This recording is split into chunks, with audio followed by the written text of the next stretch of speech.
Mark Twain Selected Works. Extract from Chapter 53 of The Innocents Abroad, 1869. But the feature of the place is a short column that rises from the middle of the marble pavement of the chapel and marks the exact center of the earth. The most reliable traditions tell us that this was known to be the earth's center ages ago, and that when Christ was upon earth he set all doubts upon the subject at rest forever, by stating with his own lips that the tradition was correct. Remember, he said that that particular column stood upon the center of the world. If the center of the world changes, the column changes its position accordingly. This column has moved 3 different times of its own accord. This is because in great convulsions of nature, at 3 different times, masses of the earth, whole ranges of mountains probably, have flown off into space, thus lessening the diameter of the earth and changing the exact locality of its center by a point or 2. This is a very curious and interesting circumstance, and is a withering rebuke to those philosophers who would make us believe that it is not possible for any portion of the earth to fly off into space. To satisfy himself that this spot was really the center of the earth, a skeptic once paid well for the privilege of ascending to the dome of the church to see if the sun gave him a shadow at noon. He came down perfectly convinced.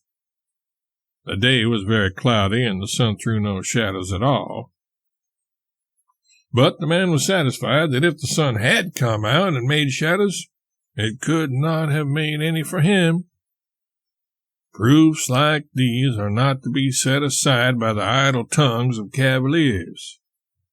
To such as are not bigoted and are willing to be convinced, they carry a conviction that nothing can ever shake. If even greater proofs than those I have mentioned are wanted, to satisfy the headstrong and the foolish that this is the genuine center of the earth, they are here. The greatest of them lies in the fact that from under this very column was taken the dust from which Adam was made. This can surely be regarded in the light of a settler. It is not likely that the original first man would have been made from an inferior quality of earth when it was entirely convenient to get first quality from the world's center. This will strike any reflecting mind forcibly. That Adam was formed of dirt, procured in this very spot, is amply proven by the fact that in 6,000 years no man has ever been able to prove that the dirt was not procured here, whereof he was made. It is a singular circumstance that right under the roof of this same great church, and not far away from that illustrious column, Adam himself, the father of the human race, lies buried. There is no question that he is actually buried in the grave which is pointed out as his. There can be none, because it has never yet been proven that that grave is not the grave in which he is buried. The tomb of Adam.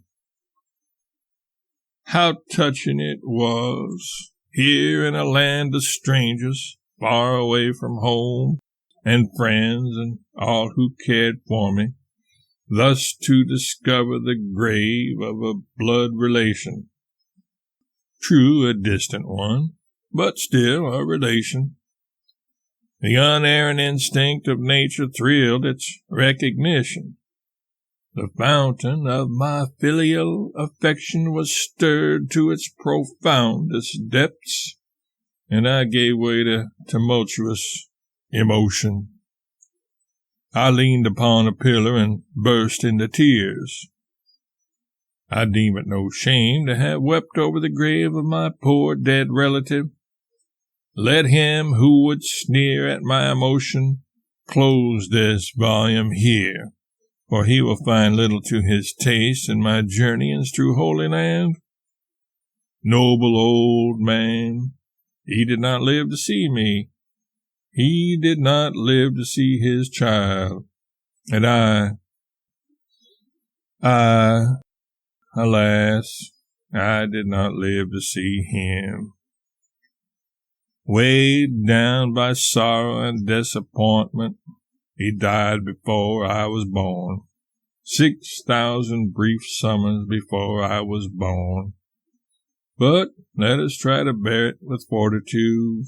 Let us trust that he is better off where he is.